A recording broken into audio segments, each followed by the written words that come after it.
এ রোজা বান্দাকে কি বানাইতে পারে, রোজা বান্দাকে কত দূর পর্যন্ত নিয়ে যাইতে পারে, এটা আমাদের জানার ভিতরে কমতি। শুধু জানি রমজান মাস, এটার হাকিকত মাজাজি গভীরতা ধীরতা অনেকের জানা অনেক কমতি থাকার কারণে রমজান মাস যেভাবে আমাদের কাছে মর্যাদা পাওয়ার সেভাবে পায় না, যেভাবে গুরুত্ব পাওয়ার সেভাবে পায় না। কারণ কি, আমরা এটার গভীরতা জানি না, এটার দৌরত্ব জানি না, এটা বান্দাকে কি বানাইতে পারে, রোজা বান্দাকে কোথায় নিয়ে যাইতে পারে, হাকিকতগুলো আমরা জানি না বিদায়ী আমাদের কাছে গুরুত্বহীন। রমজান মাসটা এটা আমরা জানি রমজান মাস, কিন্তু এটার হাকিকি মাজাজি দৌরত্ব কি, এটার গুরুত্ব কি, এটা যদি আমরা অরিজিনালি জানতাম তাহলে রমজান মাসটা আমাদের কাছে আপন মনে হতো, রমজান মাসটা আমাদের কাছে কদরের মনে হতো, রমজান মাসটা মর্যাদার মনে হতো। জানি না বিদায়ী কেউ রোজা রাখে, কেউ রাখে না, কেউ নামাজ পড়ে, কেউ পড়ে না, কিন্তু যারা হাকিকত বুঝছে তারা রমজান মাসকে ঠিকই জড়াইয়ে ধরছে। ঠিক না? ঠিক। এই জন্য প্রত্যেকটা জিনিস সম্পর্কে যখন পরিচয় জানবে তখন ওটার গুরুত্ব বাড়বে না কমবে? ছোট্ট একটা বাচ্চা 3 মাস অথবা 4 মাস বয়স, তার কাছে যদি 1000 টাকার একটা নোট দেন, সে হাতে নিয়ে সাথে সাথে তার শাড়ারের মধ্যে ঢুকাইবে। শাড়ার বোঝেন নাই?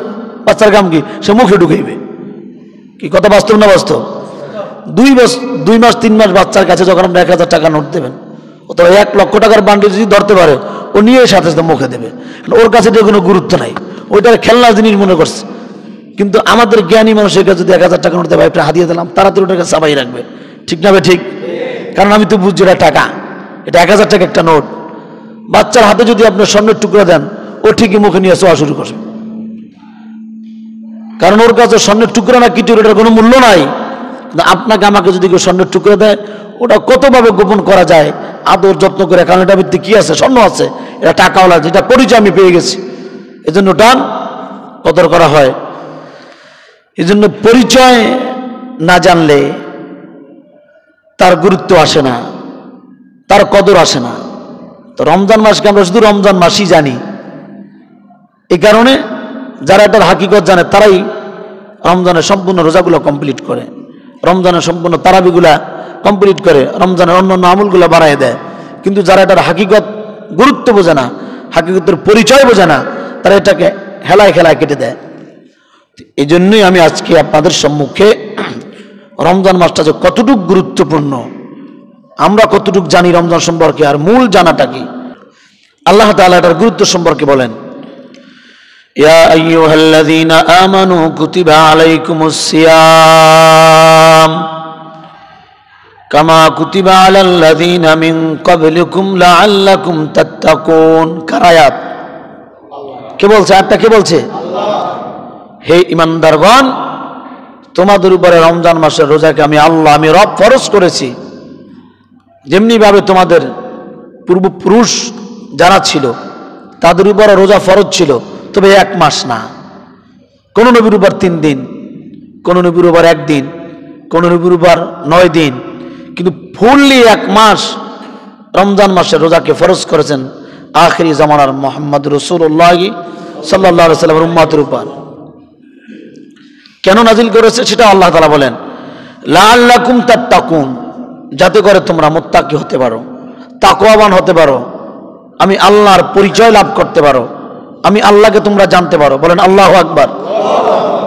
এটা হলো আয়াতের বাংলা তর্জমা, বাংলা অর্থ। এরপরে হাদিসে নবীজি কি বলেছেন, বুনিয়াল ইসলামু আলা খামসিন শাহাদাতু আল্লা ইলাহা ইল্লাল্লাহ ওয়া আন্না মুহাম্মাদুর রাসূলুল্লাহ ওয়া ইকামিস সালাহ ওয়া ইতাইজ যাকাত ওয়াল হজ্জ ওয়াস সাওম রমাদান। আপনারা জানেন, সকলেই জানেন, ইসলামের বেনা কয়টা? সবাই বলুন, ইসলামের বেনা কয়টা? সবাই বলে নাই, অনেকের জানার মধ্যে ভুল আছে। ইসলামের বেনা কয়টা? 5টা। বলেছেন মুহাম্মদুর রাসূলুল্লাহ। এই 5টা বেনাই হলো ইসলামের মূল। এই 5টা বেনা যারা মানবে তারাই হক, তাদেরকে জান্নাত দেবেন কে? আল্লাহ। 1 নম্বর হলো কালিমা, কালিমার পরে হলো নামাজ, নামাজের পরে যাকাত, আকিমুস সালাহ ওয়া আতুজ যাকাত। বুনিয়া আল ইসলাম আলা খামসিন শাহাদাত আল্লা ইলাহা ইল্লাল্লাহ ওয়া আন্না মুহাম্মাদুর রাসূলুল্লাহ ইকামিস সালাহ ওয়া ইতাইজ যাকাত। 2 নম্বর, 3 নম্বর হলো যাকাত। 4 নম্বর হলো আল হজ, হজ ফরজ হইলে হজ করা। 5 নম্বর হইল সাওমে রমাদান, রমজান মাসের রোজা। রমজান মাসের কি রোজা। এই যে মূল 5টা জিনিসের উপর ইসলাম ধর্মটা প্রতিষ্ঠিত, বলেন এর মধ্যে সাওমে রমাদান, রমজান মাসের রোজার কথা আছে না নাই? আমার কথা মনে হয় বুঝেন নাই। 5টার মধ্যে অন্যতম হলো রমজান মাসের রোজা। সেটা আবার কি ফরজ করেছেন কে? আল্লাহ সুবহানাহু ওয়া তাআলা। রোজা যে ফরজ করেছেন, এখন কাদের উপর রোজা ফরজ? কে রোজা রাখতে পারবে আর কে পারবে না? প্রথমত প্রত্যেকটা আকেল, বালেগ, জ্ঞান সম্পন্ন নর এবং নারী উপরে রমজান মাসের রোজা ফরজ করেছেন কে?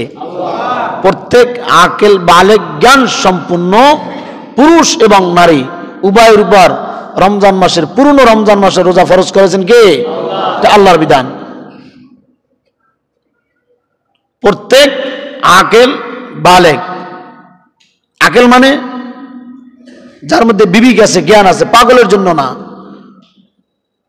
যে পাগল, যার কোনো ঘর বাড়ি নাই, ভালো মন্দ যাচাই বাছাই করতে পারে না, তার উপর রোজা না, কোনো ইবাদতই ফরজ নয়। কিন্তু যিনি আকেল, জ্ঞান সম্পন্ন, বালেগ, বালেগের অবস্থা কি? বালেগের ব্যাখ্যা কি? আল্লাহ, এটা আমাদের জানা দরকার। এক হাদিসের মধ্যে নবীজি বলেছেন, যখন সন্তানের বয়স 7 বছর হয় তখন তাকে নামাজের জন্য তাগিদ করো। যখন 10 বছর হয়ে যায় তখন সন্তানকে নামাজের জন্য, আল্লাহর বিধানের জন্য প্রহার করো, এবং 10 বছর বয়সে সন্তানের বিছনা আলাদা করে দাও। এটা নবীজির হাদিস। তাহলে বোঝা যায় একটা সন্তানের বয়স যখন 7 বছর হয় তখন সে মোটামুটি ভালো মন্দ বুঝতে পারে, তখন থেকে তাকে নামাজের ট্রেনিং দাও, রোজার ট্রেনিং দাও, আস্তে আস্তে নামাজের প্রতি উদ্বুদ্ধ করো। যখন 10 বছর হয়ে যায় তখন নামাজ সহ অন্যান্য ইবাদতের জন্য সে যদি না মানে, না করতে যায়, তাকে প্রহার করার কথা আছে, এবং বিছনা আলাদা করে দাও। ছোট্ট বাচ্চারা মায়ের সাথে ঘুমায়, বাবার সাথে ঘুমায়, কিন্তু তাহলে বোঝা যায় 10 বছর যখন হয়ে যায় তখন একটা ছেলে আর মেয়ে বালেগের ভালো মন্দ, খাহেসাত জিনিসটা, অনুভূতি জিনিসটা সে বোঝে। এই জন্য বিছনা আলাদা করার কথা বলা হয়েছে। এরপরেও পুরনো বালেগ একটা ছেলের ক্ষেত্রে শরীয়তের সম্পূর্ণ বিধান যখন 15 বছর হয়ে যায়, শরীয়তের প্রত্যেকটা বিধান তার উপর ফরজ। এই ক্ষেত্রে আমার মাসালা হয়েছে, কোনো ছেলে যদি তার স্বপ্নদোষ হয়, নাইট প্রেশার হয়, এটা তোর ব্যাখ্যা করা অত দরকার নেই, আপনারা বোঝেন। স্বপ্নদোষ হলে তাহলে সে পরিপূর্ণ একজন বালেগ ছেলে। মেয়েদের ক্ষেত্রে যখন তার নেফাস, হায়েজ নেফাস হয়, তখন তার উপরে সে বালেগ। এখন তার উপর পর্দা করা, নামাজ পড়া, রোজা রাখা, শরীয়তের সমস্ত বিধান চলে এসেছে। এটা হলো মেয়ে আর ছেলেদের বালেগ হওয়ার নিয়মটা, বালেগ হওয়ার পদ্ধতিটা। একটা ছেলে যখন স্বপ্নদোষ হয়, অথবা স্বপ্নদোষ হয় না, বয়স তার 15 হয়ে গেছে, অনেকের অসুখের কারণে, শারীরিক সমস্যার কারণে নাইট প্রেশার হয় না, কিন্তু বয়স 15 হয়ে গেছে, সেক্ষেত্রেও শরীয়তের বিধান ফরজ করেছেন কে? কথা কি বোঝা যায়? আর একটা মেয়ের ক্ষেত্রে তার শরীর নাপাক, খারাপের যে বিষয়টা আছে, এটা আমরা নিজেরা মোটামুটি জানি, এই জন্য আমি বিস্তারিত বললাম না। তাহলে প্রত্যেক আকেল, বালেগ, জ্ঞান সম্পন্ন নর এবং নারীর উপর রমজান মাসের রোজাকে ফরজ করেছেন কে? আর জোরে বলেন কে? আল্লাহ। তাও আবার কি নির্ধারিত একটা সময়। রমজান মাস বাদ দিয়ে যদি অন্য মাসে কেউ 28টা 30টা রোজা রাখে, রোজা হবে? রমজান মাসের ইবাদতটা হলো নির্ধারিত সময়, এই সময় করতে হবে, এর বাইরে করলে রোজা হবে? হবে? যেরকম নামাজের একটা সময় আছে, হজের একটা সময় আছে, যাকাতের একটা সময় আছে, রমজান মাসের একটা নির্ধারিত সময় আছে। তো ব্যতিক্রম কি? নামাজের যেরকম জোহরের নামাজের রক্ত আসে 12টা 12তে জোহরের নামাজের রক্ত শুরু হয়, সে আসরের আগ পর্যন্ত ইচ্ছা করলে জোহরের নামাজটা আদায় করতে পারবে। কিন্তু রমজান মাসে যেই সময় থেকে নির্ধারিত করা হয়েছে ওই সময় থেকেই ওই নিয়মটা পালন করতে হবে। সুবহ সাদেকের আগ পর্যন্ত সিহারি খাওয়া এটা সুন্নাত। সুবহ সাদেকের পরে কোনো মানুষ যদি খাবার খায় তাহলে তার রোজা, এখন যদি চিন্তা করে না সুবহ সাদেকের পরেই খামনে, যেটা নির্ধারিত সময় ওটার মধ্যেই খাইতে হবে। তা রমজান মাসের রোজাটা এটা নির্ধারিত এক মাস। নবীজি বলেছে তোমরা রমজান মাসের চাঁদ দেখে রোজা শুরু করবে এবং শাওয়াল মাসের চাঁদ দেখে রোজা ভাঙবে। যদি আকাশ মেঘাচ্ছন্ন হয় তাহলে তোমরা রোজা 30টাই পুরা করবা। 29তম দিনে চাঁদ ওঠার সম্ভাবনা ছিল ক্যালেন্ডার অনুযায়ী, কিন্তু আকাশের পরিস্থিতি এমনই খারাপ হয়ে গেছে, কোথাও কোনো চাঁদ উঠছে কিন্তু দেখা যায় নাই। কোনো অনুবীক্ষণ যন্ত্র দিয়া কোনো আধুনিক পদ্ধতিতেও চাঁদ দেখা যায় নাই, এতটাই খারাপ আকাশের অবস্থা। সেক্ষেত্রে নবী বলছে তোমরা 30টি রাখবা। চাঁদ উঠছে কিন্তু কি কোনোভাবে এটা জানা যায় নাই, কথা কি আপনারা বোঝেন? চাঁদ আকাশে ঠিকই উঠছে কিন্তু কোনোভাবে এটা জানা যায় নাই, কোনোভাবে এটা জানা সম্ভব হয় নাই। তাহলে তোমরা রোজা 30টা পুরা করবা। তাহলে রমজান মাসের চাঁদ দেখে রোজা শুরু করবা, শাওয়াল মাসের চাঁদ দেখে রোজা শেষ করে দিবা। বিধানটা করেছেন কে? তো আল্লাহ তাআলা বলেছেন ইয়া আইয়ুহাল্লাযীনা আমানু কুতিবা আলাইকুমুস সিয়াম, ও ঈমানদার মুসলমান তোমাদের উপর আমি রব রমজান মাসের রোজাকে ফরজ করেছি। কেন? লাআল্লাকুম তাত্তাকুন, তোমরা যেন মুত্তাকি হতে পারো, তোমরা যেন তাকওয়াবান হতে পারো, তোমরা যেন আমি আল্লাহর ভয় অন্তরে ঢুকাইতে পারো। আরবিতে কয়েকটা শব্দ আছে যে শব্দের অর্থ ভয়। যেরকম খাউফুন মানে খাউফুন আরবি একটা শব্দ, এটার অর্থ হলো ভয়। আরবি তার একটা শব্দ আছে খশিয়াতুন, খশিয়াতুন মানেও ভয়। আর একটা শব্দ আছে তাকওয়া অথবা ইত্তাকিল্লাহ, ইত্তাকিল্লাহ আল্লাহকে ভয় করো। তাকওয়া মানেও ভয়, খাউফুন মানে ভয়, খশিয়াতুন মানে ভয়, তাকওয়া মানেও ভয়। তবে প্রত্যেকটা ভয় একরকম না, ভয়ের কিছু পার্থক্যতা আছে। খাউফুন মানে ভয়, এই ভয় মানে হলো সে একটা বাঘ দেখে অথবা ভয়ঙ্কর একটা প্রাণী দেখে ভয় পাইছে, এটা ভয় করতেছে, এটা ভয়। খশিয়াতুন মানু খশিয়াতুন সেটাও তার ভিতরে ভীতি সন্তুষ্ট, অন্ধকারে হাঁটতে পারে না, ভয় করে, ভয় আছে না নাই? আর তাকওয়া, তাকওয়া মানে হলো আল্লাহর ভয়। এই তাকওয়া মানে কেমন ভয় যে এই ভয়ের কারণে আল্লাহর বান্দা আল্লাহর কোনো বিধান ছাড়ে না, এটার নামই হলো তাকওয়া, এটার নামই হলো আল্লাহর ভয়। সুবহানাল্লাহ বলেন। সে বাঘ দেখে ভয় পায় নাই, অন্ধকার রাত্রে ভয় পায় নাই, ভয় পাইছে কিয়ামতের দিন আমার জিন্দেগীর সমস্ত হিসাব নিকাশ আল্লাহর কাছে দিতে হবে, আমার জান্নাত জাহান্নামের ফয়সালা আছে। সে আল্লাহর ভয়ে সমস্ত গুনাহ ছাইরা দেয়, আল্লাহর ভয় আল্লাহর সমস্ত বিধান মানে, এটাকে বলা হয় আল্লাহর ভয়। আর এটার নামই হলো কি? তাকওয়া। জোরে বলেন এটার নাম কি? তাকওয়া। তাকওয়া কেমন জিনিস? হযরত ওমর ইবনুল খাত্তাব রাদিয়াল্লাহু তাআলা আনহু উবাই ইবনে কাব রাদিয়াল্লাহু তাআলা আনহুকে প্রশ্ন করলেন যে তাকওয়া কি জিনিস, তাকওয়া কি জিনিস? উবাই ইবনে কাব ওমর ইবনুল খাত্তাব রাদিয়াল্লাহু তাআলা আনহুকে বলেন, ও পয়গম্বরের সাহাবী, আপনি কি কাঁটাযুক্ত পথে, পিছিল পথে কখনো চলাফেরা করেছেন? ওমর রাদিয়াল্লাহু তাআলা, হ্যাঁ আমি তো চলেছি। যখন আপনি কাঁটাযুক্ত পথে চলেন তখন কি ধাপ ধাপ করে হাঁটেন না আস্তে আস্তে যেন আমার পায়ের ভিতরে কাঁটা না বেঁধে, আমার পায়ের ভিতরে ইটের সুরকি, পাথরের সুরকি, বিভিন্ন বেদনাদায়ক জিনিস যেন আমার পায়ে না ঢোকে, খুব আস্তে আস্তে সাবধানে ওই রাস্তা হাঁটতে হয়। পিছিল রাস্তা, ধাপ ধাপ করে হাঁটা যায় না, পিছলা খেয়ে পরে যেমন লাগতে পারে, এজন্য খুব সতর্কভাবে হাঁটতে হয়। কথা কি বুঝছেন? তো উমার ইবনে কাব রাদিয়াল্লাহু তাআলা বলেন এটার নামই হলো তাকওয়া। বুঝেন নাই? এটার নামে তাকওয়া কেমনে? দুনিয়াটা হলো কাঁটাযুক্ত জায়গা, পিছিল জায়গা, এখানে বিভিন্ন ধরনের গুনাহ, নাচ গান বাজনা, ঢোল তবলা, শিরক বেদাত, বিভিন্ন ধরনের আয়োজন দিয়ে পুরা দুনিয়াটা সাজানো থাকবে, তোমার চোখের সামনে ভাসবে, কিন্তু তোমাকে চক্ষু খুললা কাঁটাযুক্ত রাস্তা যেরকম সাবধানে হাঁটো ওইভাবে হাইটা হাইটা যেন আল্লাহর কোনো বিধান তোমার থেকে লঙ্ঘন না হয়, নবীর কোনো সুন্নাত তোমার থেকে লঙ্ঘন না হয়। তুমি রাস্তায় হাঁটবা, আল্লাহর ফরজ বিধান লঙ্ঘন করবা না। তুমি রাস্তায় হাঁটবা, মহিলার দিকে তাকাবা না। তুমি রাস্তায় হাঁটবা, মানুষের কোনো ক্ষতি যেন হয় এরকম কিছু করবা না। এরকম সতর্কভাবে হাঁটার নাম হলো সতর্কভাবে হাঁটা, আর এটার নামই হলো তাকওয়া। আমার ডানে বামে সব কিছু থাকবে, কিন্তু আমি গ্রহণ করতে পারবো না। কার ভয়ে? আমার ডানে গান থাকবে, বাজনা থাকবে, সিনেমা থাকবে, সুদ থাকবে, ঘুষ থাকবে, জেনা থাকবে, ব্যভিচার থাকবে, অন্যায় থাকবে, জুলুম থাকবে, কিন্তু আমি গ্রহণ করব না। এইটার মধ্যে আস্তে আস্তে হেঁটে আল্লাহ যেইটা বলেছেন ওইটা করা, আল্লাহ যেইটা নিষেধ করেছেন ওইটা না করা, নবী যেইটা করতে বলেছেন ওইটা করা, নবী যেইটা করতে নিষেধ করেছেন ওইটা না করা, এইভাবে চলার নামই হলো তাকওয়া। বলে তাকওয়া কেমন ভয়? সামান্য থেকে সামান্য জিনিসও আল্লাহর ভয় বান্দা সে আল্লাহর বিধান লঙ্ঘন করে না। আমাদের বড় বড় বুজুর্গ ওলামায়ে কেরাম যারা ছিল, যাদেরকে আমরা আকাবের বলি, তার মধ্যে একজন উল্লেখযোগ্য আশরাফ আলী থানভী রহমাতুল্লাহ আলাইহি, বড় একজন ওলিয়ে কামেল। উনি একদিন মিরাট যাবে। মিরাট ভারতের দিল্লির একটা শহরের নাম হলো মিরাট, হইয়া তারপরে দিল্লি যাওয়া লাগবে।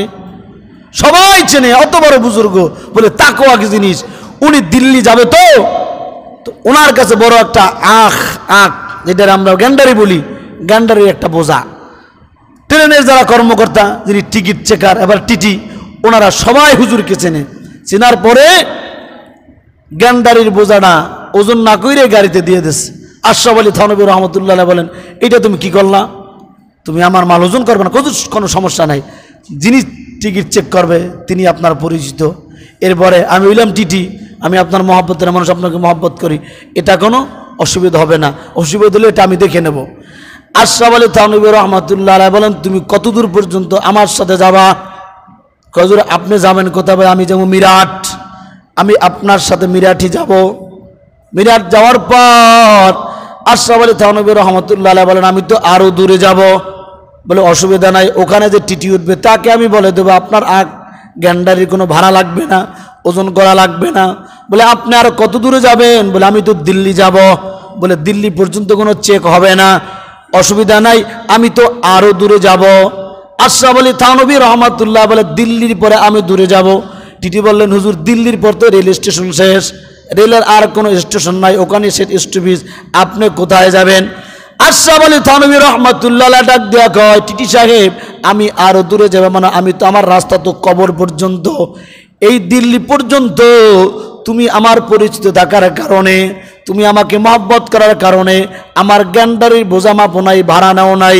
আর কিয়ামতের দিন আল্লাহ যদি বলে, আশরাফ আলী তোমার পরিচিতের কারণে ওই টিকিট চেকার, ট্রেনের যে মালিক, প্রাপ্য ভাড়াটা যিনি পাইব তাকে তো ঠগাইল, এই জন্য আল্লাহর কাছে আমার জবাবদিহি করান লাগবে। দেখেন, এটা কোনো এক প্রকার গুনাহ হয় না, মহব্বতের কারণে মাফ করে দিছে, কিন্তু তাকওয়ার পরিপন্থী। তাকওয়া বিবেক বাধা দেয়, সামান্য থেকে সামান্য অন্যায় করা যাবে না, সামান্য থেকে সামান্য নেক কাজ সারা যাবে। এজন্য আমার আল্লাহ ডাক দিয়া কয়, ইয়া আইয়ুহাল্লাযীনা আমানু কুতিবা আলাইকুমুস সিয়াম, ও মুসলমান ইমানদার আল্লাহর গোলাম, তোমাদের উপর রমজান মাসের রোজাকে ফরজ করেছি, লাআল্লাকুম তাত্তাকুন, যাতে করে তোমরা মুত্তাকি হতে পারো, যাতে করে তোমরা তাকওয়াবান হতে পারো, যাতে করে তোমরা আমি আল্লাহর ভয় অন্তরে ঢুকাইতে পারো। রমজান মাস এমন একটা মাসের নাম, রমজান মাস এমন একটা সময়ের নাম, রমজান মাসে আমার আল্লাহকে সবচেয়ে বেশি খুশি করা যায়। আর রমজান মাসের এত দাম, এত গুরুত্ব, এত ফজিলাত, রমজান মাসে কে আল্লাহ রাব্বুল আলামিন 3টা ভাগে বিভক্ত করেছেন, অন্য কোনো মাসকে আল্লাহ 3 ভাগে বিভক্ত করে নাই। শুধু রমজান মাসের গুরুত্ব আর ফজিলতের কারণে রমজান মাসকে কয় ভাগে বিভক্ত করেছেন? সবাই বলেন কয় ভাগে? রমজান মাসের কত গুরুত্ব, কোন মাসকে আল্লাহ 3 ভাগে বিভক্ত করে নাই, শুধু রমজান মাসকে আল্লাহ 3 ভাগে বিভক্ত করেছেন। প্রথম ভাগ রহমত, দ্বিতীয় ভাগ হলো মাগফিরাত, তৃতীয় ভাগ হলো নাজাত। আল্লাহু আকবার। শুধু তাই নয়, রমজান মাস আল্লাহর নবী মুহাম্মদ রাসূলুল্লাহ সকলে জিহ্বা লড়াই করেন সাল্লাল্লাহু, সাল্লাল্লাহু আলাইহি ওয়াসাল্লাম বলেন, রমজান মাস ও মুসলমান ইমানদার যুবক বৃদ্ধ বাবাজিরা, আপনার কাছে আমার কাছে রমজান মাসের কোনো দাম নাই, গুরুত্ব নাই, যার কারণে মন চাইলে রোজা রাখতেও পারি, মন চাইলে রোজা ছাড়তেও পারি, মন চাইলে নামাজ পড়ি, মন না চাইলে নামাজ পড়ি না, অসুবিধা নাই। কিন্তু আল্লাহ রাব্বুল আলামিন রমজান মাসে কত গুরুত্ব দিয়েছেন, রমজান মাসকে আল্লাহ তাআলা কত পাওয়ারফুল বানিয়েছেন। আল্লাহর নবী মুহাম্মদ রাসূলুল্লাহ সাল্লাল্লাহু আলাইহি ওয়াসাল্লাম জানিয়ে দেয়, রমজান মাসের চাঁদ উদিত হওয়ার সঙ্গে সঙ্গে আল্লাহ তাআলা রমজানের খাতিরে জান্নাতের সমস্ত দরজাগুলো আল্লাহ তাআলা খুলে দেয়। কারণ রমজান মাস আগমন করেছে, এটা রমজানের মর্যাদা। বলে শুধু তাই নয়, রমজান মাসের চাঁদ উদিত হওয়ার সঙ্গে সঙ্গে আল্লাহ তাআলা রমজান মাসের খাতিরে পৃথিবীর সমস্ত মুসলমানের কবরের আযাব মাফ করে দেয়। শুধু তাই নয়, আল্লাহ রমজান মাসে কত সম্মান দিয়েছেন, কত ইজ্জত দিয়েছেন। নবী বলে, রমজানের চাঁদ উদিত হওয়ার সঙ্গে সঙ্গে আল্লাহ তাআলা জাহান্নামের সমস্ত দরজাগুলা বন্ধ করে দেয়। শুধু তাই নয়, রমজান মাসের কত দাম আল্লাহর নবী জানায় দেয়। ও মুসলমান ইমানদার আল্লাহর গোলাম, আপনার কাছে আমার কাছে হয়তো রমজানের গুরুত্ব নাই, কিন্তু আমার আল্লাহ কেমনে কেমনে রমজান মাসের মর্যাদা বাড়ায়া দেয়। আল্লাহ নবী বলেন, রমজান মাসে কোনো উম্মত, কোনো মুসলমান যদি একটা নফল আদায় করে, অন্য মাসে একটা ফরজ আদায় করলে যেই সব, রমজান মাসে একটা নফল আদায় করলে অন্য মাসে একটা ফরজ আদায় করার সওয়াব। শুধু তাই নয়, রমজান মাসে কোনো উম্মত যদি একটা ফরজ ইবাদত করে, ফরজ আমল করে, আল্লাহ নবী বলেন অন্য মাসে 70টা ফরজ ইবাদত করলে যেই সওয়াব, রমজান মাসের মর্যাদার কারণে, গুরুত্বের কারণে রমজান মাসে একটা ফরজ ইবাদত করলে 70টা ফরজের ইবাদতের সওয়াব দান করেন কে? শুধু তাই নয়, আল্লাহর নবী মুহাম্মদ রাসূলুল্লাহ সাল্লাল্লাহু আলাইহি ওয়াসাল্লাম জানায় দেয়, রমজান মাসটা হলো পুরোটাই বরকতের মাস, রমজান মাসটা হলো পুরোটাই মাগফিরাতের মাস, রমজান মাসটা হলো পুরোটাই নাজাতের মাস, রমজান মাসটা হলো আল্লাহকে সবচেয়ে কাছে পাওয়ার মাস। কেমনে কেমনে রে মুসলমান আল্লাহর গোলাম, যেই সমস্ত মানুষের অন্তরে আল্লাহর ভয় আছে, যেই সমস্ত মানুষগুলো আমার আল্লাহর মহব্বতে প্রেমে রমজান মাসের রোজা রাখে, কেমন ভয়! রমজান এমন একটা ইবাদত, মানুষটা যদি রোজা না রাখে বলে রোজা রাখছি, ধরার কোনো ক্যাপাসিটি নাই। কথা বলেন ঠিক কিনা? আল্লাহর বান্দা ইচ্ছা করলে ঘরের দরজা বন্ধ করে গোপনে গোপনে খাইতে পারবে, অসুবিধা নাই। খাইয়া টাইয়া পেটটা ভাসায় বলবে আমি রোজা, বাধা দেওয়ার কেউ নাই।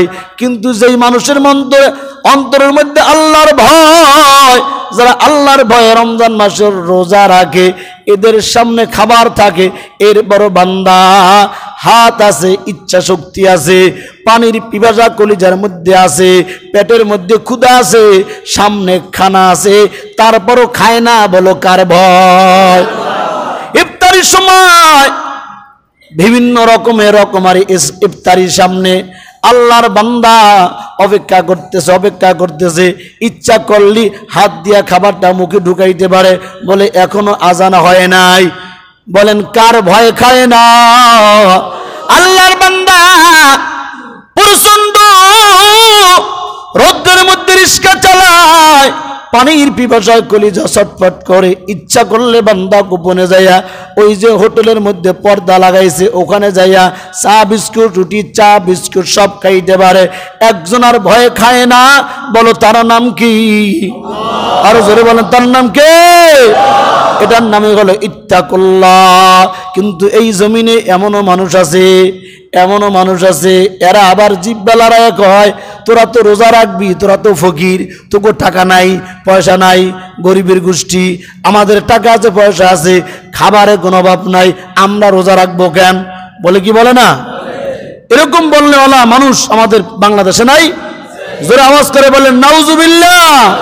ও মুসলমান, এটা খাবারের অভাব না, টাকার অভাব না, এটা হলো আল্লাহর সাথে বান্দার প্রেমের খেলা।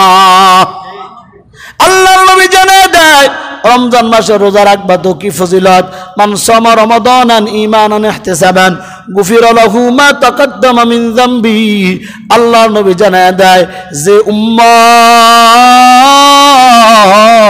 সবের নিয়াইতে আল্লাহকে রাজি এবং খুশি করার জন্য রমজান মাসে রোজা রাখবে, আল্লাহ তাআলার পয়গম্বর বলেন আল্লাহ তার জিন্দেগীর সমস্ত গুনাহ মাফ করে দেয়। ও মুসলমান ইমানদার, এখানে আমি সহ আমরা যারা উপস্থিত আছে আমাদের জীবনে গুনাহ আছে না নাই?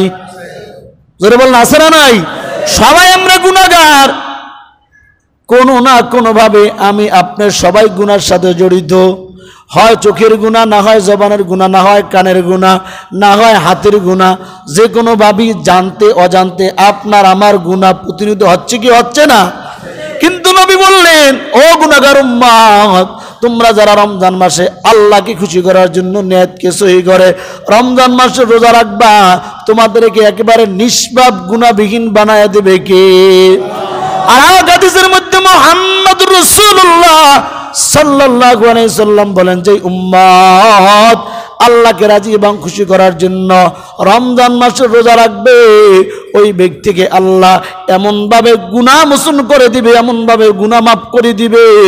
একটা নবজাত সন্তান যখন মায়ের পেট থেকে ভূমিষ্ঠ হয়, ওই সন্তানের আমলনামায় যেই রকম কোনো গুনাহ থাকতে পারে না, অমনিভাবে যেই ব্যক্তি আল্লাহর জন্য খালেস নিয়াইতে রমজান মাসে রোজা রাখবে, ওই ব্যক্তিকে আল্লাহ নবজাত শিশুর মতো নিষ্পাপ বানায় দেবে। সুবহানাল্লাহ, জোরে কওয়া। আর অসংখ্য অগণিত ফজিলতের কথা হাদিসের মধ্যে আয়াতের মধ্যে আছে। এখন শুনাইলে কাজ হবে কি? আমরা তো সবাই জানি যে রমজান মাসের রোজা ফরজ, এটা জানে না এমন কোন মুসলমান আছে? কথা কয় না আছে? রমজান মাসের রোজা যে ফরজ এটা প্রত্যেকটা মুসলমান জানে। প্রতিদিন মুসলমানের উপর দৈনিক 5 ওয়াক্ত নামাজ, এটা মুসলমান জানে। জানে কি জানে না? ও মুসলমান, টাকা হইলে হজ করা ফরজ, এটা মুসলমান জানে। কালিমা না পড়লে ঈমান থাকে না, আল্লাহকে না মানলে ঈমান থাকে না, নবীকে না মানলে ঈমান থাকে না, ধর্মকে বিশ্বাস না করলে ঈমান থাকে না। এটা কিন্তু আমরা সবাই জানি, তারপরও মানি না। সমস্যা কোথায়? সমস্যা হলো কলবের মধ্যে, মনটাকে বুঝাইতে পারি না। ও মুসলমান ইমানদার আল্লাহর গোলাম, মনকে বুঝাইতে পারি আর না পারি, মন কন্ট্রোলে থাক বা না থাক, কিন্তু আপনার আমার হায়াতের কন্ট্রোল আল্লাহর কাছে আছে না নাই? জোরে বলেন আছে না নাই? এজন্যই তো আল্লাহ তাআলা পয়গম্বর মুহাম্মদ রাসূলুল্লাহ রজব মাস শুরু হওয়ার সঙ্গে সঙ্গে দোয়া করেছেন, আল্লাহুম্মা বারিক লানা ফি রজব ওয়া শাবান ওয়া বাল্লিগনা ওয়া রমাদান। ও দয়ার মালিক, রজব আর শাবান মাসে বরকত দাও, আমাদের হায়াতকে রমজান মাস পর্যন্ত পৌঁছায় দাও। কারণ নবী জানে যে কোনো মুহূর্তে মারা যাইতে পারে, ইন্তেকাল হতে পারে। রমজান মাসের কত দাম! রমজান মাস পর্যন্ত হায়াত চাইলেন কেন? কারণ রমজান মাসে যেই ব্যক্তি ঈমান অবস্থায় মারা যাবে, ওই ব্যক্তির কোনো হিসাব হবে না, বিনা হিসাবে আমার আল্লাহ জান্নাতের মেহমান বানায় দেবে। এজন্য আল্লাহর নবী দোয়া শিখিয়েছেন, ওরে উম্মত, দোয়া যখন করবা আল্লাহর কাছে ভালো ভালো জিনিস চাইবা, জান্নাত যখন চাইবা আল্লাহকে বলবা, আল্লাহ তুমি আমাদেরকে জান্নাতুল ফেরদাউস নসিব করো। জোরে কোন আমিন। এরপরে আল্লাহরে বলবা, আল্লাহ রমজান মাসে মরণ দিও, আল্লাহ শুক্রবার দিন মরণ দিও, আল্লাহ রোজা অবস্থায় মরণ দিও, আল্লাহ জিকির অবস্থায় মরণ দিও, আল্লাহ কালেমা পড়তে পড়তে মরণ দিও। কারণ কি? নামাজ অবস্থায় যার মৃত্যু হবে, সেজদা অবস্থায় যার মৃত্যু হবে, রোজা অবস্থায় যার মৃত্যু হবে, জবানে কালেমা পড়তে পড়তে যার মৃত্যু হবে, ফাদাখালাল জান্নাহ, সরাসরি জান্নাতের মেহমান হয়ে যাবে। আল্লাহ নবী বলেন, লা ইলাহা ইল্লাল্লাহ দাখালাল জান্নাহ। যেই মুসলমানের, যে ইমানদারের শেষ বাক্য হবে কালেমা লা ইলাহা ইল্লাল্লাহ মুহাম্মাদুর রাসূলুল্লাহ, ফাদাখালাল জান্নাহ। ওই উম্মত মরতে দেরি হবে, আমার মালিকের জান্নাতে যাইতে দেরি হবে না। কিন্তু কালেমা কখন নসিব হবে? ও মুসলমান ইমানদার, পানির বোতল যদি পানি থাকে কাজ করলে পানি পড়বে, তেলের বোতলে তেল থাকলে কাজ করলে তেল পড়বে, মধুর বোতলে মধু থাকলে কাজ করলে মধু পড়বে। আপনার কলবের মধ্যে যেইটা থাকবে মরার সময় জবান দিয়ে ওটাই বের হবে। ঠিক না বেঠে? ও মুসলমান ইমানদার, যারা ব্যবসা করে ছোট সময় দেখছি আপনার ওই বেয়ারি যেটি ব্যাপারী ধান কিন্তু আমাদের গ্রাম থেকে ধান আলু আর কিন্তু লাভের লাভ লাভের লাভ ঠাবের ঠাব, ওই ঘুমোর বাতালিও লাভের লাভ আছে না নাই? এরপর মাদ্রাসার জীবনে দেখেছি যে ছাত্রগুলা কোরআন পড়ে ও ঘুমের মধ্যে কোরআন শরীফ তিলাওয়াত করে, আল্লাহু আকবার। যেই মানুষগুলা জিকির করে ওই মানুষগুলা ঘুমের মধ্যে জিকির করে, কারণ যার কলবে যেটা বসাইছে ওইটা জবান দিয়া বের করে দেয় কে?